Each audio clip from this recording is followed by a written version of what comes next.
नमस्कार। एनटीभी कोहलपुर समाचारमा स्वागत छ। म अन्जु चौधरी र सांकेतिकरणमा हुनुहुन्छ दुवासी दिपा थापा। कोरोना संक्रमणको दर फेरि बढ्न थालेपछि स्वास्थ्यका विज्ञहरूले चिन्ता व्यक्त गर्न थालेका छन्। विज्ञहरूको चिन्ता आम नागरिकहरूको लापरवाहीप्रति अलि बढी देखिन्छ। जनस्वास्थ्यका मापदण्ड पालना गर्न उनीहरूको आग्रह छ। आजको समाचारमा कोरोना कहरकै बीच कञ्चनपुर सीमानाकाबाट भारत जानेहरूको संख्या बढेको विषय छ। त्यसबाहेक सत्तापक्षले नै विरोध गरेपछि कर्णाली प्रदेशसभाको बैठकमा अवरोध भएको प्रसङ्ग र कोरोनाका कारण स्थगित भएको एशियन गेम्सको तय भएको नयाँ तालिकाको विषय बने। तर सुरुमा प्रमुख समाचार। कोरोना संक्रमण दर फेरि बढ्दै पछिल्लो 24 घण्टामा 357 जनामा कोरोना संक्रमण पुष्टि। जनस्वास्थ्यका मापदण्ड पालना गर्न चिकित्सकहरूको आग्रह। स्थानीय तहहरूले करारका कर्मचारी हटाउन थाले। प्रधानमन्त्री रोजगार कार्यक्रमका करारका कर्मचारीलाई नहटाउन श्रम मन्त्रालयको परिपत्र। कर्णाली प्रदेशमा आयुर्वेद औषधि तथा उपचारप्रति नागरिकहरूको विश्वास बढ्दै। आयुर्वेद केन्द्रहरूको व्यवस्थापनमा प्रदेश सरकारको पनि चासो बढ्यो। पाकिस्तानमा विवाहका पाहुना बोकेको डुङ्गा डुब्दा मृत्यु हुनेको संख्या 50 पुग्यो। 90 जनाको सकुशल उद्धार। हराइरहेका अन्य व्यक्तिहरूको खोजी जारी। र कोभिड-19 को कारण 2022 मा स्थगित भएको एशियन गेम्सको नयाँ मिति तय। अब 2023 मा सेप्टेम्बर 23 देखि अक्टोबर 8 सम्म हुने।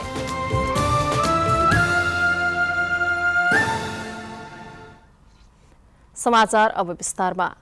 पछिल्लो 24 घण्टामा थप 357 जनामा कोरोना संक्रमण पुष्टि भएको छ। स्वास्थ्य तथा जनसङ्ख्या मन्त्रालयका अनुसार 3328 जनाको परीक्षणमा 357 जनामा संक्रमण पुष्टि भएको हो।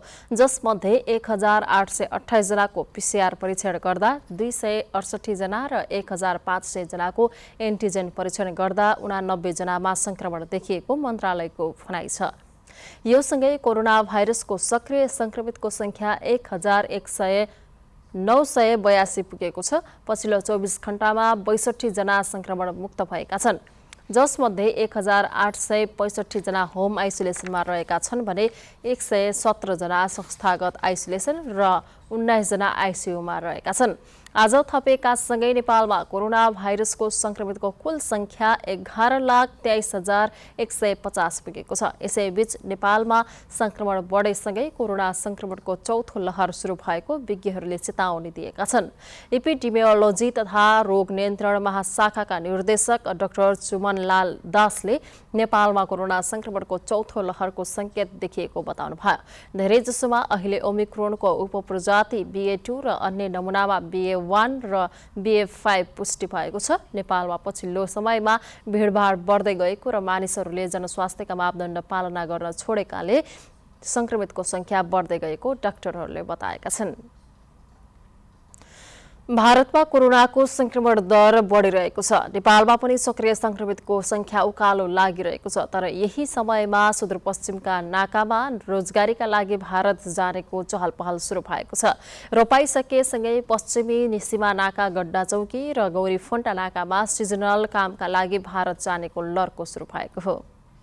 निधारमा रातो टीका, कसैको टाउकोमा लुगाको पोको, कोही काखमा नानी च्यापेका, कसैको हातमा गरौँ झोला त कोही गरौँ मन लिएर पाइला सार्दै गरेका। यो दृश्य हो कञ्चनपुरको पश्चिमी सिमानाका गड्डा चौकीको। धान रोपाई सकिएसँगै अहिले गड्डा चौकी र गौरीफन्टा नाकाबाट काम खोज्दै भारत जानेको लर्को लागेको छ। उनीहरू सिजनल कामका लागि भारत जाने गर्दछन्। गहुँबाली भित्र्याउन तथा नयाँ वर्ष मान्न घर आएकाहरू अहिले धान रोपाई सकेर खाली समयमा रोजगारीको खोजीमा भारत जाँदैछन्।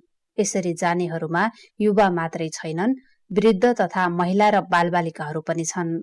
कक्षा 11 को परीक्षा सकिएपछि कामको खोजीमा भारत जाँदै गर्नुभएकी कैलालीको गोदावरी नगरपालिकाकी स्थानीय नीतु विक। कमाइ गर्न अब 2-3 महिना घरमा बसेर के गर्ने, कलेज लागेको छैन भनेर फर्स्ट सुदूरपश्चिम कर्णाली र लुम्बिनी प्रदेशका पहाडी जिल्लाका युवाहरू कामको खोजीमा भारत जाने गर्दछन्। उनीहरूले उत्तराखण्ड र हिमाञ्चलमा स्याउ टिप्नेदेखि सडक तथा घर निर्माणको काम गर्ने गर्दछन्।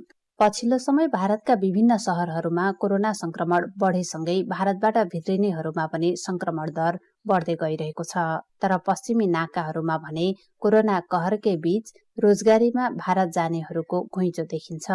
प्रहरीका अनुसार यी नाकाबाट दैनिक 500 बढी नेपालीहरू कामको खोजीमा भारत जाने गरेका छन्।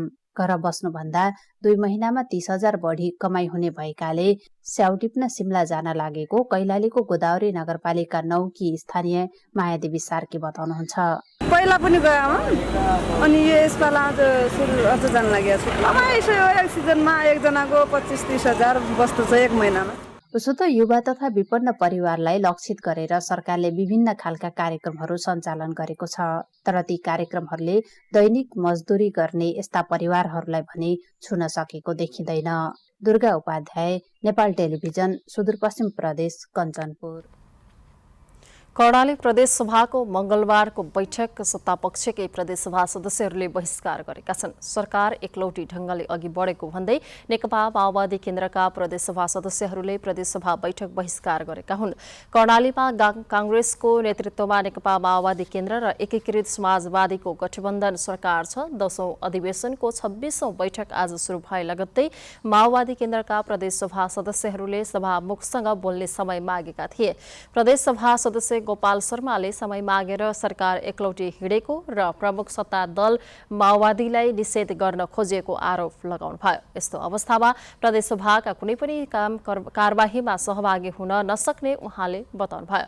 सत्तापक्षकै प्रदेशसभा सदस्यहरूले बैठक बहिष्कार गरेर बाहिरिएपछि आधा घण्टाका लागि प्रदेशसभाको बैठक स्थगित भएको थियो।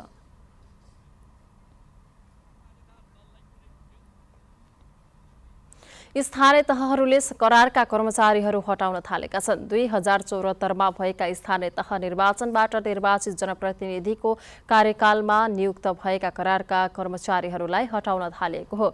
गत 31 गते वैशाखमा भएको स्थानीय तह निर्वाचनबाट निर्वाचित जनप्रतिनिधिहरूले करार कर्मचारीहरूको म्याद थप नगर्ने निर्णय गर्न थालेका छन्। तर श्रम रोजगार तथा सामाजिक सुरक्षा मन्त्रालयले प्रधानमन्त्री रोजगार कार्यक्रम अन्तर्गत रोजगार सेवा केन्द्रमा कार्यरत करारका कर्मचारीहरूलाई नहटाउन आग्रह गरेको छ। मन्त्रालयले पालिका तहमा रोजगार सेवा केन्द्रमा कार्यरत केही रोजगार संयोजक तथा प्राविधिक सहायकको करार सम्झौता भङ्ग गरेकोमा ध्यानकर्षण भएको जनाएको छ। यसअघि नियुक्त भएका रोजगार संयोजक तथा प्राविधिक सहायक कर्मचारीहरूलाई कानुनी प्रक्रिया अनुसार बाहेक सेवा नहटाउन परिपत्र मार्फत भनिएको छ। कार्यक्रमको सुरुवातदेखि नै भर्ना गरिएका जनशक्तिलाई तलब भत्ता र अन्य सेवा सुविधा प्रदान गरी संघीय सरकारले लगानी गरी मानव पुँजी निर्माण गरेको हो। यो कार्यक्रम केन्द्रीय सशर्त अनुदान अन्तर्गत सञ्चालित रहेकाले एकमुष्ट रूपमा कर्मचारीहरूलाई सेवाबाट हटाउँदा प्रधानमन्त्री रोजगार कार्यक्रम र युवा रोग कार्यक्रमको सोच, लक्ष्य र उद्देश्यमा दखल पर्न गएको राष्ट्रिय कार्यक्रम निर्देशक डन्डुराज घिमिरेले निकालेको विज्ञप्तिमा उल्लेख छ। स्थानीय तहमा कार्यरत करारका कर्मचारीहरूको म्याद थप नगर्ने दैलेखका केही पालिकाको निर्णयका कारण पक्ष विपक्षमा टीका टिप्पणीहरू सुरु भए। त्यति मात्र भएन, गुराँस गाउँपालिकामा गोली चल्यो र घाइते कर्मचारीहरूको उपचार पनि जारी छ। यसले समाजमा विभाजनको स्थिति पनि निम्तिन सक्ने खतरा कतिपय अग्रजहरूले आकलन गरेका छन्। यसको समाधानका लागि उपायहरू के कसरी अपनाउनु पर्ला भनी दैलेखका केही नागरिकहरूलाई सोधेका छौँ। हेरौँ आजको आवाजमा।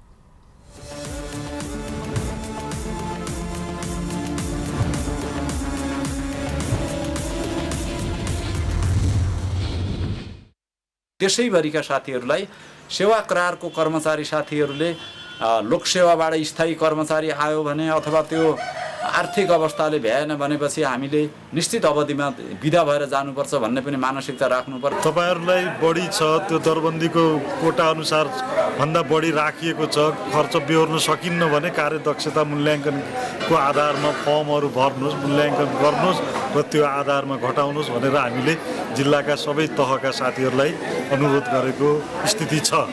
अब हिजो करार कर्मचारीहरू नियुक्ति गर्दाखेरिमा निश्चित शर्तमा नियुक्ति गरिएको अवस्था हुन्छ भन्ने मलाई लाग्छ। किन भन्दाखेरि कुन समयबाट कुन समयसम्म मात्रै हो भनेर तिनीहरूको 6 महिनामा म्याद थप गर्ने अथवा 3 महिनामा म्याद थप गर्ने एउटा चाहिँ परिपाटी छ।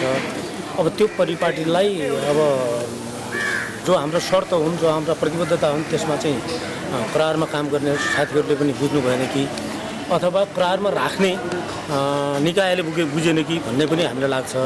किन भन्दाखेरिमा निश्चित करार कर्मचारीहरूको विषयमा यति अवधिसम्म तपाईँहरूले काम गर्न पर्ने अथवा विकल्प नआएसम्म काम गर्न पर्ने भन्ने खालको प्रतिबद्धता हुन्छ, तर त्यो उहाँहरूले नै बुझ्नुपर्ने हो। र बाँकी जो दरबन्दीका पदहरू हुन् तिनीहरूलाई आयोग मार्फत पदपूर्ति गर्ने अथवा स्थानीय तहले आफ्नै तहमा जुन आयोगको प्रक्रिया पुरा गरेर करार सेवामा लिन सक्नुपर्ने लिएमा अझ राम्रो हुने हो।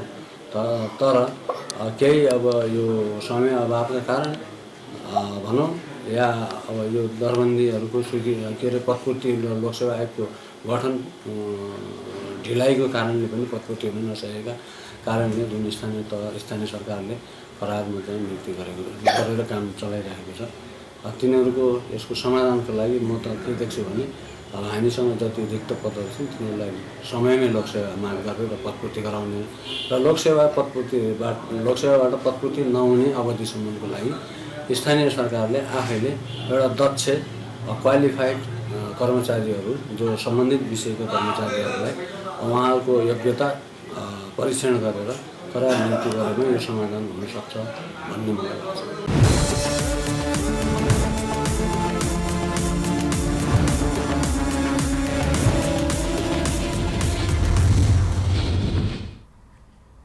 समाचारको क्रम जारी नै छ। अहिलेलाई एकैछिनको विश्राम।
विश्रामपछि समाचारमा पुनः स्वागत छ। अब बाँकी समाचार।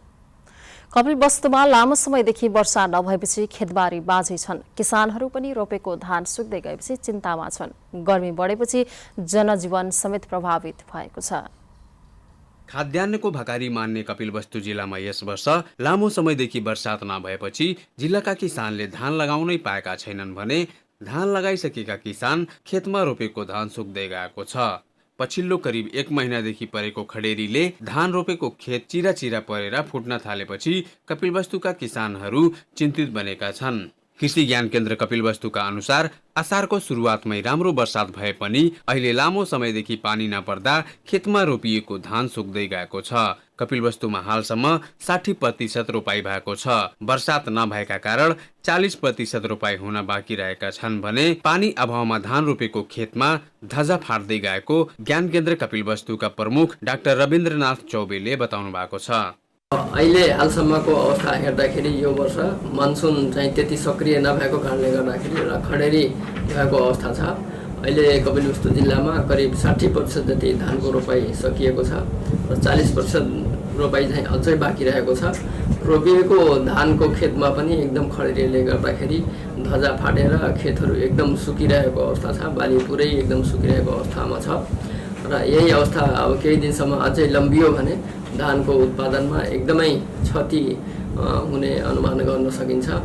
बाणगंगा सिंचाई आयोजनाले नहरमा पानी छाडे पनि कपिलवस्तु नगरपालिका र यशोधरा गाउँपालिकाको केही भेगका किसानले खेतमा पानी हाल्न पाएका छन् भने नहर पूर्ण रूपमा सञ्चालन नभएका कारण अधिकांश किसानले आकाशे पानीको भरमा पर्नुपर्ने अवस्था छ। पानी नपरेकै कारण बिउ सुक्ने अवस्था रहेको कपिलवस्तु नगरपालिका वडा नम्बर 2 का कृषक आफ्नो दुखेसो पोख्दै सरकारसँग ट्युबवेलको व्यवस्था गरिदिन माग गरेका छन्। पानी न बरसे की वजह से पानी हमन के सब बिया जड़ गया है और जड़े के बाद में यह हमन के नहर के सिंचाई के सुविधा है ये नहीं है और दैव गति पे हमरे आधारित हैं बिया सिया सब जड़ के राख हो गए रोपाई हो नहीं पा है। सरकार से ही अनुरोध करा जाता है कि बोर के व्यवस्था करा दिया जाए। आकाशे पानी नआएका कारण पम्पसेट वा नहरको पानी लगाएर धान रोपाई गरिसकेका किसानलाई रोपाईपछि पानी पर्ला भन्ने आशा भए पनि पछिल्लो समयमा लामो समयदेखि पानी नपरेपछि रोपिएको धान खेती नष्ट हुने भएको छ।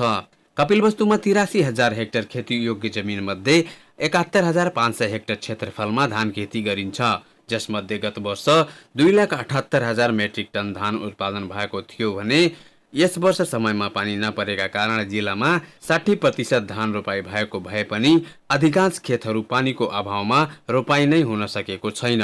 विद्युतको सम्पर्कमा पुगेको कतिपय खेतहरूमा पम्पसेटदेखि भूमिगत पानी निकालेर खडेरीले सुकेको खेतमा सिँचाइ गर्ने प्रयास गरिए पनि अहिलेको अवस्थामा खेतमा पानी सुकेर धजा फाड्दै गएको छ। वासुदेव वर्मा, नेपाल टेलिभिजन, लुम्बिनी प्रदेश, कपिलवस्तु।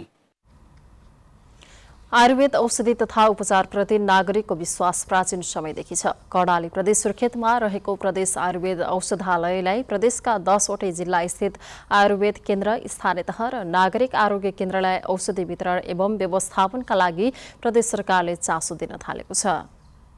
विरेन्द्रनगर स्थित प्रदेश आयुर्वेद औषधालयमा सेवा लिनेको चाप हरेक वर्ष बढ्दो मात्रामा छ।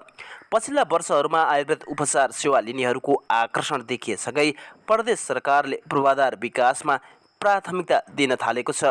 प्रदेश सरकारको प्राथमिकतासँगै आयुर्वेद औषधालयमा सेवा लिन आउने सेवाग्राहीको सङ्ख्यामा वृद्धि भएको छ। अहिलेको दाँजोमा सेवाग्राहीहरू धेरै नै बढिरहनु भएको छ र हामीले अब सेवा विस्तार पनि गरेका छौँ, जसको कारणले गर्दा सेवाग्राही पक्कै पनि बढ्नु भएको होला। अब हामीसँग आइपिडी बाहेक सबै प्रकारका सेवाहरू चाहिँ हामीले चाहिँ दिइरहेका छौँ। एकदम न्यून जनशक्ति, न्यून पूर्वाधारका बावजुद पनि हामीले ती सेवाहरू प्रदान गरिरहेका छौँ। आयुर्वेद औषधालय तथा केन्द्रहरू जनशक्ति र भौतिक पूर्वाधारको अभाव झेलिरहेका छन्। प्रदेश आयुर्वेद औषधालयमा प्राविधिक र अप्राविधिक गरी 40 जना कर्मचारी आवश्यकता रहेकोमा हाल 8 जनाको मात्र स्वीकृति दरबन्दी छ। यता प्रदेश सरकारले भने प्रदेश आयुर्वेद औषधालयका लागि बजेट व्यवस्थापन गरी सेवा प्रभावकारी बनाउने तयारी थालेको छ। हब केन्द्रको रूपमा स्थापना गर्नका लागि हाल यो 79-80 मा स्तर उन्नति तथा व्यवस्थापन भनेर बजेट तर्जुमा गरेको छ। आर्थिक वर्ष 2078-79 मा औषधालयबाट 40,086 जनाले सेवा लिएका छन्। कार्यालयको तथ्याङ्क अनुसार 2077-78 मा 30,436 जनाले औषधालयमा सेवा लिएका थिए। नेपाल टेलिभिजनका लागि मान बहादुर ओली, सुर्खेत।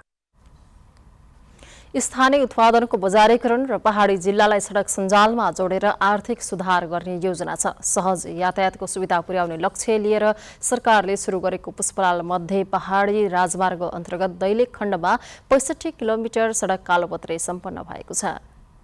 नेपाल सरकारको गौरवको आयोजना पुष्पलाल मध्य पहाडी राजमार्गको दैलेख खण्डमा पर्ने 125 किलोमिटर सडक मध्ये यो वर्ष 65 किलोमिटर सडक कालोपत्रे सम्पन्न भएको छ। सडक निर्माण कार्यले तीव्रता पाएसँगै दैलेख जिल्ला प्रवेश गर्ने पूर्वको जाजरकोटदेखि पश्चिमको अछामसम्मको यात्रा सहज र सरल भएको छ। सडक सञ्चालन भएसँगै स्थानीय उत्पादनहरू सहजै अन्तर्जिल्ला पुगेका छन्। चालु आर्थिक वर्षभित्र दैलेख जिल्लाको बाँकी 60 किलोमिटर सडक खण्ड कालोपत्रे सकिनेछ। विनियोजन गरिएको 4 अर्ब बजेट मध्ये गत वर्षको वित्तीय प्रगति 68% रहेको पुष्पलाल मध्य पहाडी राजमार्ग आयोजना दैलेखका प्रमुख युवराज पोखरेलले जानकारी दिनुभएको छ। 125 किलोमिटर मध्ये हालसम्म 65 किलोमिटर कालोपत्रे भइसकेको छ। अब 60 किलोमिटर कालोपत्रे गर्न बाँकी रहेको छ, जुन चाहिँ आगामी वर्ष सम्पन्न हुन्छ र यो वर्ष मात्रै हामीले 39 किलोमिटर दैलेखमा कालोपत्रे गरेका छौँ। दैलेख जिल्लामा 11 वटा सडक र 3 वटा पुलको ठेक्का रहेको छ, जसको कुल लागत रकम चाहिँ 4 अर्ब 8 करोड छ भने हालसम्म 2 अरब 76 करोड खर्च भइसकेको अवस्था छ। यसरी हेर्दा कुल वित्तीय प्रगति 68% देखिन्छ। दैलेखको पूर्वी क्षेत्र जाजरकोट जिल्लाको सुयडाबाट सुरु भएको मध्य पहाडी राजमार्गले भगवतीमाई गाउँपालिका, नारायण नगरपालिका, दुल्लु नगरपालिका हुँदै दैलेखका 5 वटा पालिकालाई प्रत्यक्ष रूपमा यातायातमा सहजता ल्याएको छ। कर्णाली नदीमा पक्की पुल भएपछि निकै लामो यात्रा गरेर सुदूरपश्चिम जानुपर्ने अधिकांश यात्रुहरूले अहिले दैलेखको राकम कर्णाली र अछामको बेलखेत हुँदै सुदूरपश्चिमको सहज यात्रा सुरु गरेका छन्। पहाडी जिल्लाहरूलाई सडक सञ्जालसँग जोडेर कृषि उत्पादनको बजारीकरण र सहज यातायात सुविधा पुर्याउने उद्देश्यले निर्माण सुरु गरिएको पुष्पलाल मध्य पहाडी राजमार्गले दैलेखको पर्यटन विकासमा समेत निकै महत्त्वपूर्ण योगदान दिने देखिन्छ। विष्णु शर्मा, नेपाल टेलिभिजन, कर्णाली प्रदेश, दैलेख। तिलोत्तमा नगरपालिकाको आर्थिक वर्ष 2079-80 को बजेट पारित भएको छ। गत असार 10 गते नगरसभामा पेश भएको 2 अर्ब 8 करोड रुपैयाँको बजेटलाई आजको नगरसभाले पारित गरेको हो। समितिहरू गठनका विषयमा सहमति हुन नसक्दा नगरसभा असार 26 गतेबाट स्थगन हुँदै आएको थियो। नगर प्रमुख र उपप्रमुखका बीच हिजो भएको सहमतिपछि मात्रै बजेट पारित हुने वातावरण बनेको हो। प्रमुख र उपप्रमुख बीच नगरसभा अगाडि बढाउने सन्दर्भमा सहमति भएपछि नगरसभा सुरु भएको तिलोत्तमा नगरपालिकाले जनाएको छ। समाचारको क्रम जारी नै छ, एकैछिनको विश्राम।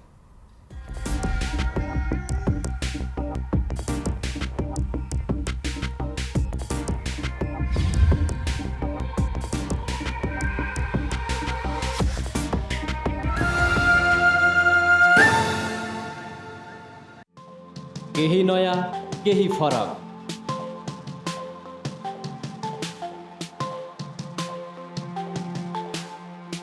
राष्ट्रिय सञ्चारको मेरुदण्ड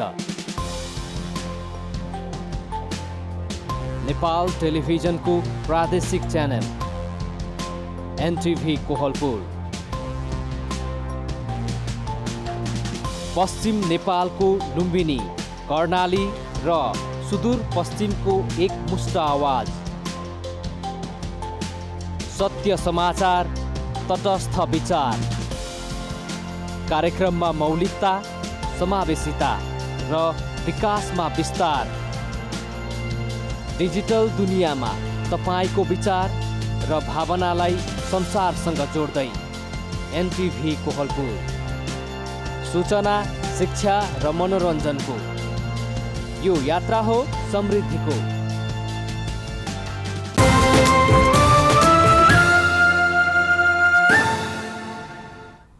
तपाईँ अहिले एनटिभी कोहलपुर हेर्दै हुनुहुन्छ। अब बाँकी समाचार। दाङमा तरकारी सङ्कलन केन्द्र सञ्चालनमा नआउँदा बजारीकरणमा समस्या भएको छ। 5 वर्ष अघि गडवामा निर्माण भएको तरकारी सङ्कलन केन्द्र सञ्चालनमा आउन नसकेको हो, जसले गर्दा किसानले उत्पादन गरेको तरकारीको बजारीकरणमा समस्या पर्दै आएको छ। राजधानी बहुउद्देश्य सहकारी संस्थाले गडवा गाउँपालिका 7 घोरामा कृषि बजार कार्यक्रम उपआयोजना मार्फत 91 लाख अनुदान र उपभोक्ताको 69 लाख बढी रकम गरी 1 करोड 61 लाखको लागतमा तरकारी सङ्कलन केन्द्र निर्माण गरिएको थियो। तर आयोजना अन्तर्गत अनुदानको रकम बुझेर अहिलेसम्म यो तरकारी सङ्कलन केन्द्र सञ्चालनमा आउन सकेको छैन। साना तथा मझौला कृषक आय स्तर वृद्धि आयोजनाको पूरक अनुदानमा निर्माण गरिएको हो, तर यो आयोजनाबाट किसानले लाभ पाउनै सकेका छैनन्। किसानसँग भएका वस्तुहरूलाई लगेर त्यहाँ सङ्कलन गर्ने र त्यसलाई फेरि के भन्छ निकालेर, जस्तै हाम्रो चिस्यान छ अनि त्यो निकालेर लैजाने बेच्ने, फेरि बिक्री नभएको वस्तु ल्याएर राख्ने, त्यस्तो किसिमको थियो। यहाँका जनताहरूलाई, यहाँका किसानहरूलाई यस क्षेत्रमा ठुलो नै मर्का छ। तरकारी सङ्कलन केन्द्र निर्माणको लागि किसानबाट झन्डै 16 लाख रुपियाँ सेयर बापतको रकम भन्दै सङ्कलन गरिएको थियो। किसानले 1000 रुपियाँदेखि बढीमा 1,07,000 रुपियाँसम्म रकम जम्मा गरेका थिए। 379 जनाबाट रकम उठाइएको थियो। पैसाहरू उठायौँ र यहाँ जम्मा गऱ्यौँ, त्यो अहिले न पैसा छ न केही छैन। सरकारी अनुदान पाउनकै लागि ठूला र महत्त्वाकांक्षी योजना बनाउने तर अनुदान बुझेपछि काम अघि नबढाउने समस्या छ। यस्ता विकृति रोक्न नियमन गर्ने निकायले ध्यान दिन जरुरी छ। दशरथ घिमिरे, नेपाल टेलिभिजन, लुम्बिनी प्रदेश, दाङ। अब अन्तर्राष्ट्रिय समाचार।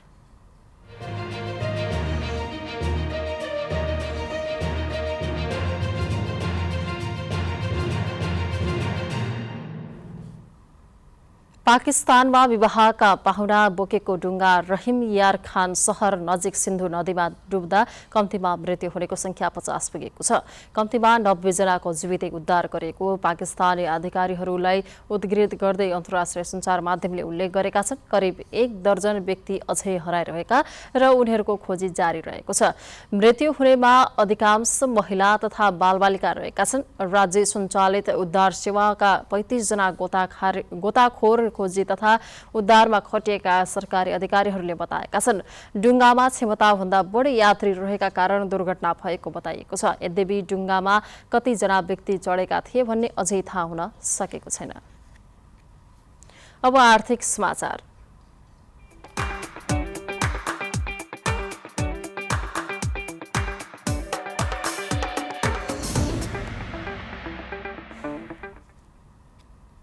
शेयर बजार परिसूचक नेप्से आज 16.20 अङ्कले बढेर 2045.63 बिन्दुमा पुगेको छ। कारोबार भएका सबै समूहको शेयर सामान्य बढेको छ। आज 213 वटा कम्पनीका 57,13,000 किता शेयर 2 अर्ब 29 करोड 93 लाख रुपियाँमा कारोबार भएका छन्। सबैभन्दा धेरै शिवम सिमेन्टको 15 करोड 97 लाख र एभरेस्ट बैंक लिमिटेडको 10 करोड रुपियाँको शेयर किनबेच भयो। आज इमर्जिङ नेपालको शेयर 8 र गणपति लघुवित्तको शेयर 7% बढेको छ। समग्र बजार बढे पनि म्युचुअल फन्ड समूहका धेरै कम्पनीको भाव घटेको छ। अब खेलकुद समाचार।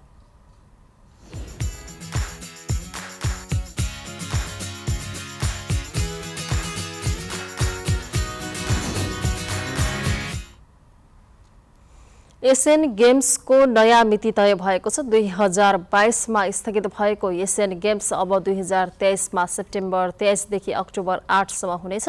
ओलम्पिक काउन्सिल अफ एसिया ओसिएले आज एशियन गेम्सका लागि नयाँ मिति तय गरेको हो। एसियाड समेत भनिने 19औं एशियन गेम्स चीनको होङझौमा हुनेछ। एशियन गेम्स यसअघि 2022 सेप्टेम्बर 10 देखि 25 सम्म आयोजना हुने तय थियो, तर कोभिड-19 को कारण स्थगित भएको थियो। अब मौसम।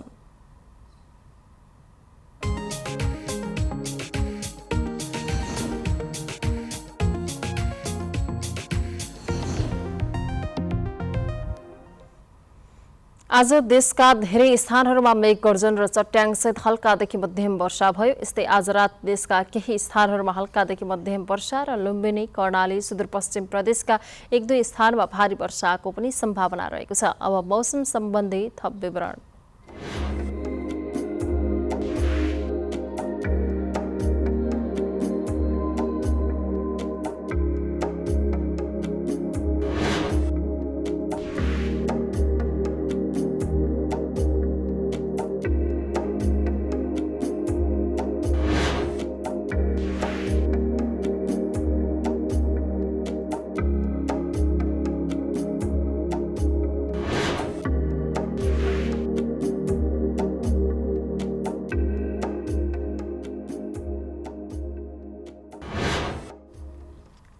समाचारको अन्त्यमा प्रमुख समाचार पुनः एकपटक।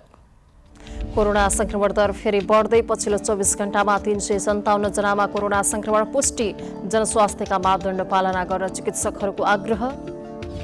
स्थानीय तहहरूले करारका कर्मचारी हटाउन थाले। प्रधानमन्त्री रोजगार कार्यक्रमका करारका कर्मचारीलाई नहटाउन श्रम मन्त्रालयको परिपत्र। कर्णाली प्रदेशमा आयुर्वेद औषधि तथा उपचारप्रति नागरिकको विश्वास बढ्दै। आयुर्वेद केन्द्रहरूको व्यवस्थापनमा प्रदेश सरकारको चासो पनि बढ्यो। पाकिस्तानमा विवाहका पाहुना बोकेको डुङ्गा डुब्दा मृत्यु हुनेको संख्या 50 पुग्यो। 90 जनाको सकुशल उद्धार हराइरहेका अन्य व्यक्तिहरूको खोजी जारी। र कोभिड-19 को कारण 2022मा स्थगित भएको एशियन गेम्सको नयाँ मिति तय। अब 2023मा सेप्टेम्बर 23 देखि अक्टोबर 8 सम्म हुने।